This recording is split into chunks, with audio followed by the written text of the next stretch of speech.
গতকালকে থেকে একটা প্রোগ্রাম সেট করা ছিল হচ্ছে long March two education building.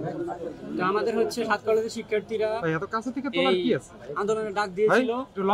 তো পরবর্তীতে তারই পরিপ্রেক্ষিতে আমাদের অনার্সের ছাত্ররা যখন বিভিন্ন ক্যাম্পাস থেকে বাংলা কলেজ, ইডেন কলেজ থেকে আমাদের এক ক্যাম্পাসে জড়ো হচ্ছিল, তখন আমরা 10:30 সবাই ক্যাম্পাসে এন্ট্রি করি। তো আমরা দেখলাম যে আমাদের ইন্টারের ছেলেরা হচ্ছে আমাদের এগেনস্টে গিয়ে হচ্ছে ব্যানার দিয়ে নিউ মার্কেটে আন্দোলন করতেছে। পরবর্তী আমরা জিজ্ঞেস করলাম যে ইন্টারমিডিয়েট সচরাচর ছুটি হয় 11:30, ওদেরকে আজকে কেন 10টার সময় ছুটি দেওয়া হলো?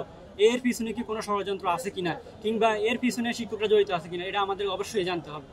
তো এরকম কথার পরিপ্রেক্ষিতে আমাদের টিচাররা হচ্ছে আমাদেরকে বলে যে আমরা সেটার জন্য জবাবদিহিতা করতে তোমাদের কাছে বাধ্য না বলেই হচ্ছে আমাদের সোশ্যালজি ডিপার্টমেন্টের একটা ছেলেকে হচ্ছে ওরা এলোপাতাড়ি আক্রমণ শুরু করে। আমাদের একটা সহপাঠীকে যদি টিচার এইভাবে আক্রমণ করে, আমার নৈতিক দায়িত্ব থেকে আমি ওকে সেভ করা আমার দায়িত্ব।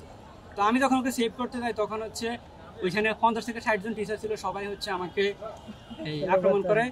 এখন আমার কথা হচ্ছে আমরা একটা যৌক্তিক এবং শান্তিপূর্ণ আন্দোলন অ্যাটেন্ড করার জন্য আমাদের ঢাকা কলেজ কেন্দ্রীয় শহীদ মিনারে সবাই জড়ো হয়েছি।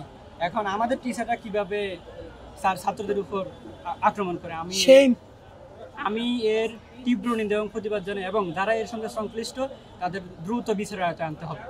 ভিডিও আমাদের কাছে অবশ্যই আছে এবং যথেষ্ট এভিডেন্স আমাদের কাছে রয়েছে। যদি আপনারা চান তাহলে ঢাকা কলেজের স্টুডেন্ট শিক্ষকদের মারছে এরকম কোনো ভিডিও বা হচ্ছে ছবি আমরা এখন পর্যন্ত দেখতে পারি নাই, বা এরকম কোনো ঘটনা ঘটে নাই। আমরা চাচ্ছি দ্রুত সময়ের মধ্যে এরকম অনেক ভিডিও আছে, অর্ডিন্যান্স জারি হবে, কিন্তু আমাদের শিক্ষকরা সেই অর্ডিন্যান্সের বিরোধিতা করতেছে। এর থেকে লজ্জার আর কিছু হতে পারে না।